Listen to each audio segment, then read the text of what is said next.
A drought tightens its grip on Sumer. A baby is born to a priestess who cannot claim him. She seals him in a basket and sets him adrift down the Euphrates, a desperate act meant to erase scandal, not save a life. The river delivers him into the hands of a gardener in Kish. This child will grow into a man who refuses to accept the station fate assigns him. Sargon grows up inside the palace walls as a cupbearer, close to power, yet never allowed to wield it. He studies people, their weaknesses, their lies, their ambitions. He learns one rule early: obedience is a prison disguised as duty. Kish fractures under a weak king and hungry rivals.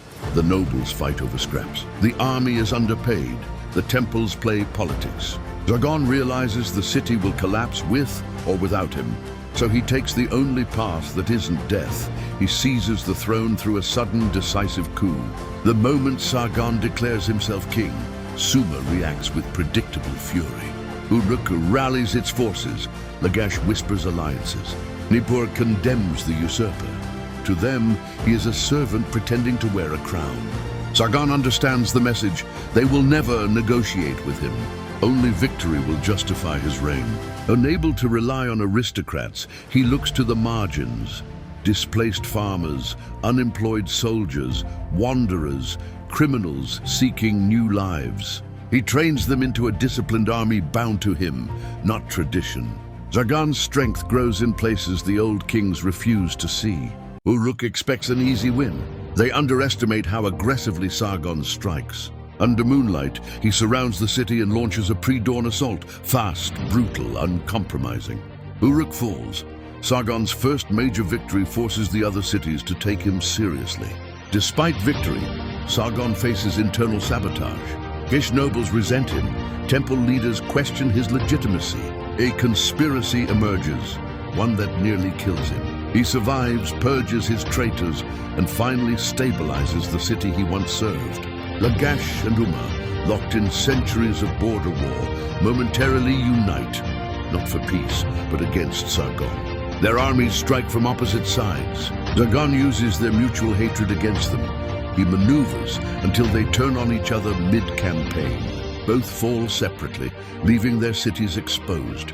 Nippur, sacred heart of Sumer, relies on divine authority to shield itself. Sargon ignores that completely. He lays siege anyway. Temples panic, food runs out. Priests finally yield, declaring that the gods have chosen him. This religious legitimacy shatters the resistance of remaining city-states. Sumer begins to crumble. Some cities offer tribute, others resist and are crushed. Sargon moves relentlessly, prioritizing results over diplomacy. The mosaic of small city-states that defined Sumer for centuries collapses under a single idea: central power. Sargon constructs a new capital, Akkad, not tied to old priesthoods, not tied to ancient rivalries. A city built to symbolize a break from the past. This is where the first true empire takes shape. Unity is fragile. Old loyalties don't vanish after a single defeat. Multiple cities revolt. Sargon responds with overwhelming force, using rebellions as examples. His rule hardens. His empire becomes more centralized, more militarized. As Sumer submits, new enemies emerge. Subartu and other northern territories test Akkad's limits.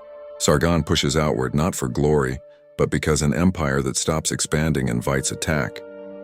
These campaigns stretch his forces but also secure his borders. After a series of victories, Sargon declares himself ruler of the four corners of the world. It's propaganda, of course, but effective propaganda. His authority becomes mythic, not just political. As years pass, his empire becomes heavy with administration, tax burdens, and forced loyalty.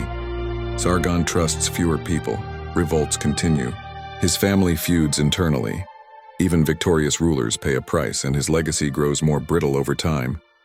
Aging, paranoid, and constantly fighting uprisings, Sargon holds the empire together through sheer force of will. He dies knowing he built something unprecedented, and knowing it will not remain stable forever. His dream outlives him, but barely.